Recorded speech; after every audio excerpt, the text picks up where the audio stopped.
ખાડીપુર ટાળવા જલક્રાંતિના પ્રણેતા અને Padmashri Mathur સવાણીએ mega plan બનાવ્યો।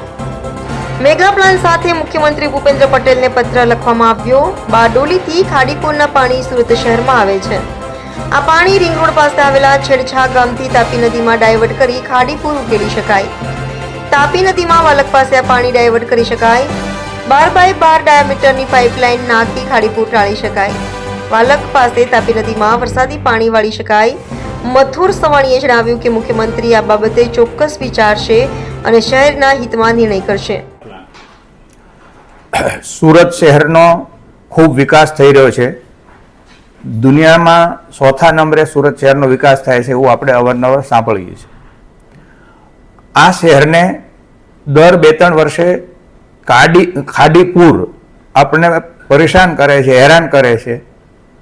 એ આપણા વિકાસમાં અવરોધરૂપ બને છે, લોકો ખૂબ પરેશાન થાય છે। આ પૂરમાંથી બચી શકાય એનો સુઝાવ મુખ્યમંત્રીને પત્ર લખીને આપ્યો છે।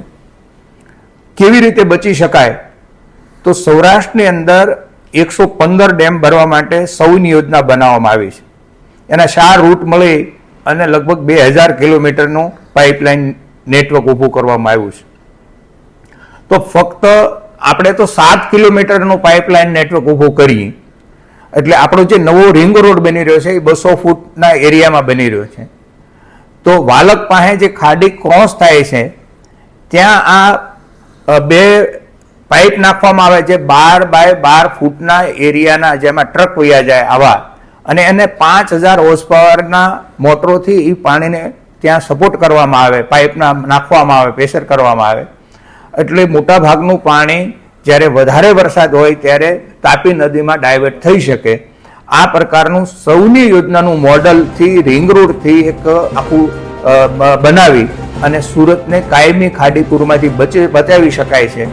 કારણ કે તાપીનું પૂર અને ખાડીનું પૂર બંને એક સાથે કદી આવતું નથી, અને તાપીના પૂરમાંથી પાળા યોજનાએ આપણને સુરતને મોટા ભાગે બચાવી લીધું છે। એટલે ખરા અર્થમાં આ રિંગ રોડથી ડાયવર્ટ કરી અને બચાવી શકાય એ માટે મુખ્યમંત્રીને પત્ર લખ્યો છે, CR પાટીલ સાહેબને પત્ર લખ્યો છે અને બાકીના બધા મુખ્ય લોકોને આ પત્ર લખ્યો છે। અને હું રૂબરૂ મળી અને પણ લોકોને આના માટે સમજાવવાનો પ્રયત્ન કરીશ। કેટલું નુકસાન થતું હોય, કેટલી અગવડતા પડતી પૂરના કારણે? પૂરના કારણે તો બધા જાણો છો કે કેટલા લોકોના ઘરમાં પાણી ગરી જાય છે, કેટલા લોકોના કારખાનામાં પાણી ગરી જાય છે, અનેક પ્રકારની મુશ્કેલીઓ થાય। પૂર તો આપણે જોયું છે, તાપીનું પૂર આગળ જોયેલું છે, ખાડીનું વારંવાર જોઈએ છે, તો એનાથી તો બહુ નુકસાન થાય છે। એટલે સરકાર આના માટે કાયમી ઉકેલ છે, એટલે સરકાર કાઢશે રસ્તો, એવો મને વિશ્વાસ છે। AB48 ન્યૂઝ ગુજરાત સાથે રિપોર્ટર હિતેશ કલ્ચર, સુરત।